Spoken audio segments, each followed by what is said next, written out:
Hello friends, देव studies से मैं पूनम कुमारी आपका बहुत बहुत स्वागत करती हूँ। दोस्तों, हम लोग मध्यकालीन भारत में मुग़ल काल के बारे में पढ़ रहे हैं और मुग़ल काल में जो है बाबर, हुमायूं, अकबर, जहांगीर, शाहजहां, इन सब के बारे में पढ़ चुके हैं। यानी इनसे रिलेटेड जो है वीडियोज़ अपलोड किए जा चुके हैं। तो जिन दोस्तों ने वो सारे वीडियोज़ नहीं देखे हैं मुग़ल काल के, तो वो मुग़ल काल को बेहतर तरीके से समझने के लिए आप लोग प्लेलिस्ट में जा कर के वो सारे वीडियोज़ देख सकते हैं। तो आज स्पेशली हम लोग इस क्लास में जो है औरंगज़ेब के बारे में पढ़ेंगे। यानी औरंगज़ेब के जीवन से संबंधित उन तथ्यों को जानने का प्रयास करेंगे जिनसे कि जोड़ करके अक्सर प्रश्न पूछे जाते हैं। तो औरंगज़ेब जो है दोस्तों, वह शाहजहाँ के 4 पुत्रों में से था। और वह जो है पिछली क्लास में हम लोग देख चुके हैं कि यानी शाहजहाँ से रिलेटेड जो क्लास थी अंतिम, उसमें हमने देखा था कि एक उत्तराधिकार का युद्ध हुआ था शाहजहाँ के 4 पुत्रों में, जिसमें कि आपका औरंगज़ेब जो है आपका यानी विजय पताका लहराता है। यानी वह चारों पुत्रों में जो है जीत हासिल करके जो वह शासक बनता है। तो औरंगज़ेब जो है यानी उसका जो शासनकाल है दोस्तों 1658 से जो है आपका 1707 तक रहता है। यानी लगभग जो है 50 वर्ष जो है औरंगज़ेब शासन करता है। तो एक मुग़ल काल में अकबर जो है एक लंबे समय तक शासन करता है और एक आपका दूसरा जो है औरंगज़ेब। यानी ये दो एक ऐसे शासक थे औरंगज़ेब और अकबर जो कि मुग़ल काल में सबसे ज़्यादा शासन करते हैं। तो औरंगज़ेब का शासनकाल हमने देखा। अब हम लोग जो है औरंगज़ेब के जीवन से संबंधित यानी कि उसके सामान्य परिचय के बारे में हम लोग जानने का प्रयास करेंगे। तो दोस्तों, औरंगज़ेब का जो जन्म है आपका 3 नवंबर को आपको 1618 में दोहद उज्जैन में होता है। यानी उज्जैन में एक दोहद नाम का स्थान है, वहाँ पर जो है इसका जन्म होता है। और इनके पिता के बारे में हम लोग जान ही रहे हैं कि यह शाहजहाँ का पुत्र रहता है। शाहजहाँ की 7 संतानें रहती है, जिसमें कि 4 पुत्र और 3 पुत्रियाँ रहती है। तो ये यानी कि आपका औरंगज़ेब जो है शाहजहाँ का ही पुत्र रहता है। और जो युद्ध होता है उत्तराधिकार का, उस उत्तराधिकार के युद्ध में यह विजय होकर के यानी चारों पुत्रों में यह विजय होकर के शासक बनता है। तो इसके पिता शाहजहाँ हो गए। वहीं अगर माता की हम लोग बात करें तो माता मुमताज़ महल थी, जिसे कि अर्जुमंद बानो बेगम के नाम से भी जानते हैं हम लोग। तो ये मुमताज़ महल और शाहजहाँ के पुत्र थे आपके औरंगज़ेब। और इनका जो राज्याभिषेक है दोस्तों, यह जुलाई 1658 में किया गया। यानी इनका जो है राज्याभिषेक 2 बार हुआ है, एक जुलाई 1658 में और एक जून 1659 में। तो जुलाई यानी 1658 और जून 1659 में यानी 2 बार इसका राज्याभिषेक क्यों हुआ, इसके बारे में हम लोग जान लेते हैं। तो दोस्तों, इसका यानी कि जो पिछली क्लास में हम लोग शाहजहाँ वाली क्लास में देखे थे कि उत्तराधिकार का एक युद्ध होता है। तो 1658 में उत्तराधिकार का एक युद्ध होता है जो आपका धर्मट का युद्ध और आपका सामूगढ़ का युद्ध होता है आपका 1658 में। तो उस युद्ध में जीतने के बाद क्या होता है कि यह अपना जो है राज्याभिषेक करवाता है। किंतु एक और युद्ध होता है आपका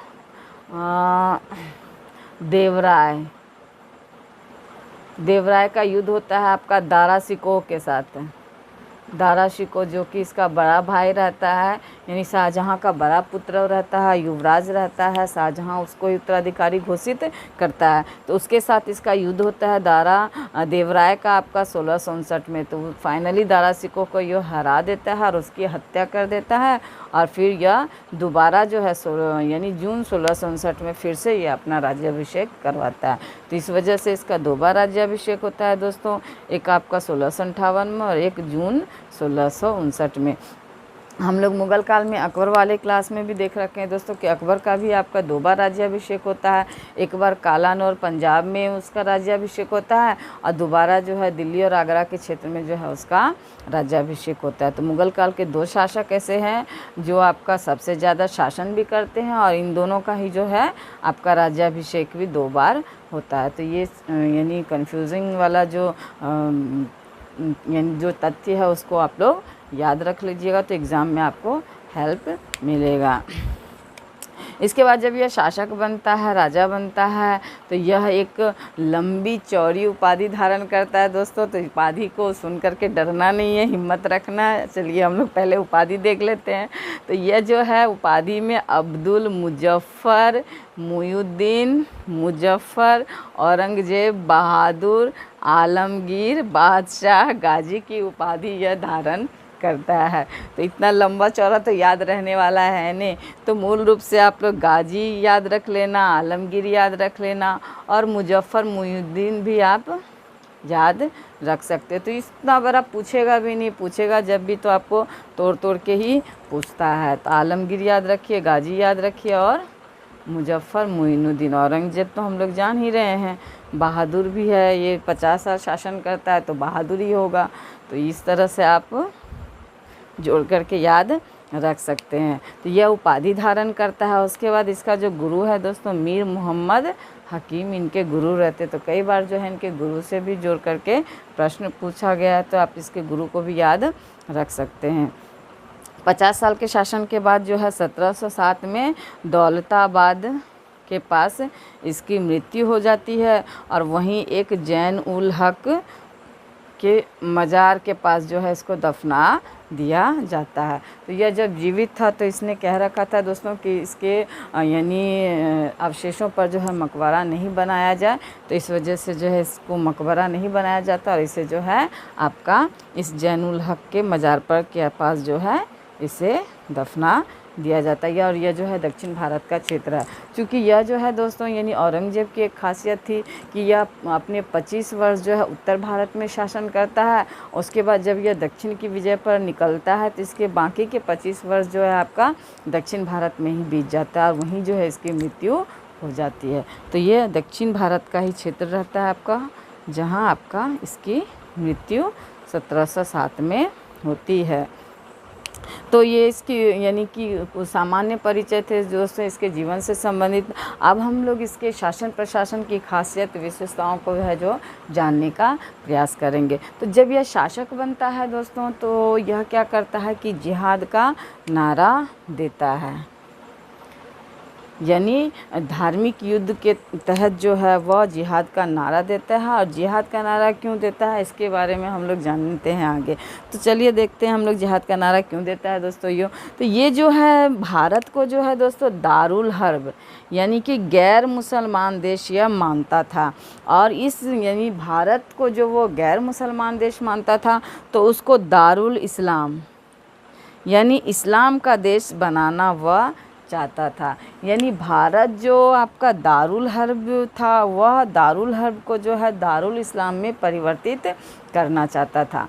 तो ये उसके शासन प्रशासन का मुख्य नीति कहिए, लक्ष्य कहिए। इसी के आधार पर वो जितने कार्य करते हैं अपने शासन प्रशासन से संबंधित, अपने राज्य को बढ़ाने, विद्रोहों को दबाने, यानी शासन प्रशासन की जितनी जो क्रियाएं थी, प्रक्रियाएं थी, सारा कुछ जो है उसका इस दारुल हर्ब से दारुल इस्लाम में बदलने को लेकर के ही उसकी नीतियाँ कार्य करती है। आगे जब हम लोग अभी पढ़ेंगे तो उसमें पता चल जाएगा कि वह दारुल हर्ब को दारुल इस्लाम में बदलने के लिए वह क्या क्या कार्य करता है। तो वह जो है दारुल हर्ब को है जो दारुल इस्लाम में बदलना चाहता है, इसीलिए जो उसे जिंदा पीर कहा जाता है। यानी उच्च नैतिक स्तर के आधार पर उसे जिंदा पीर कहा गया है आपका मुग़ल शासक का औरंगजेब को। जिंदा पीर इसलिए भी कहा गया है दोस्तों क्योंकि यह जो है उच्च नैतिक स्तर का व्यक्ति था। इसके द्वारा जो है शराब, मदिरा आदि का पान नहीं किया जाता था। जुआ, भांग, गांजा किसी भी चीज़ को वह सेवन नहीं करता था। उसने विवाह भी एक ही कर रखा था। यानी जो हमने मुग़ल अन्य शासकों में देखा, मुग़लों में कि सभी शासकों ने 2-4 शादियां कर रखी थी। तो स्त्रियों के खिलाफ जो उनकी नीतियां थी अन्य शासकों की, उससे जस्ट विपरीत यह था। यानी कि इसने एक ही शादी कर रखी थी और यह अपनी पत्नी से बहुत अधिक प्रेम करता था। तो उच्च नैतिक स्तर के कारण यानी इसको जो है जिंदा पीर कहा गया है। तो यह जो है दोस्तों दारुल हर्ब और दारुल हर्ब को दारुल इस्लाम में बदलने के लिए जो है आपका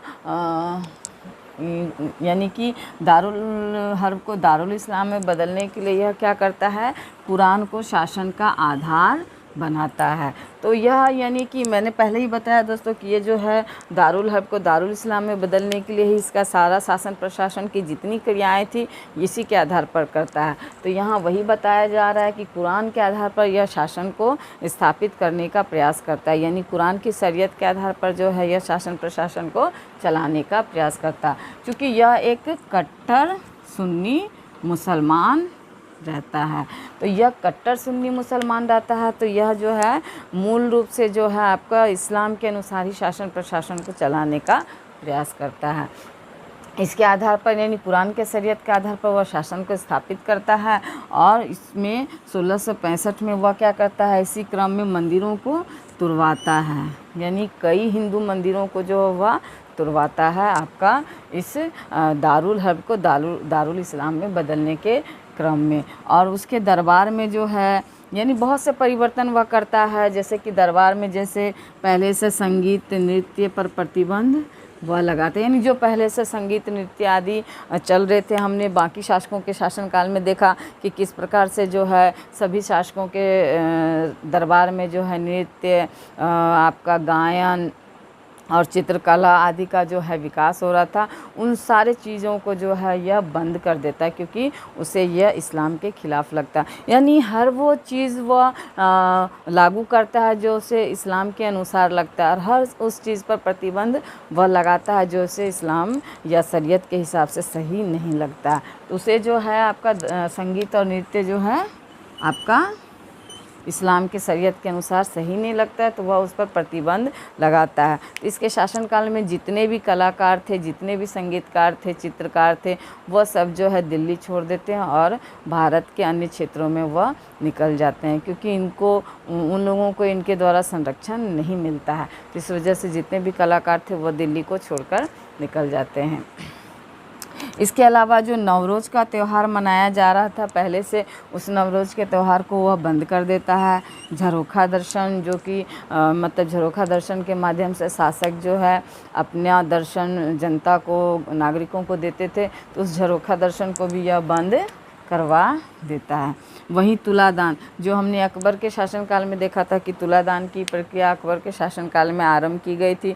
इसके तहत जो है राजा के भार के बराबर जो है सोने चांदी जो है नापे जाते थे और उसे फिर गरीबों में बांटे जाते थे। तो वह प्रक्रिया भी जो है यानी यह बंद करवा देता है।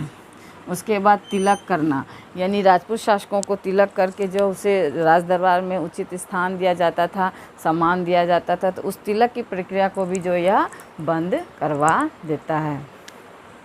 इसके अलावा सिक्कों पर कलमा जो लिखवाया जाता था पहले से, उसको भी जो है बंद करवा यह देता है। यानी कि चूँकि सिक्के सिर्फ इस्लाम यानी मुस्लिम लोग ही इस्तेमाल नहीं करते थे, वे अन्य धर्मों के लोगों के पास भी जाता था, हिंदुओं के पास भी जाता था सिक्का। तो इस वजह से जो पहले से कलमा लिखने की प्रक्रिया थी सिक्कों पर, वह यह बंद करवा देता है, क्योंकि उसे यह मंजूर नहीं था कि वह जो है यानी कलमा लिखा हुआ सिक्का जो हिंदुओं के पास जाए या हिंदू से हाथ लगाए। तो हिंदुओं से यह बहुत नफरत करता था, इस वजह से जो है सिक्कों पर कलमा खुलवाना भी यह बंद करवा देता है।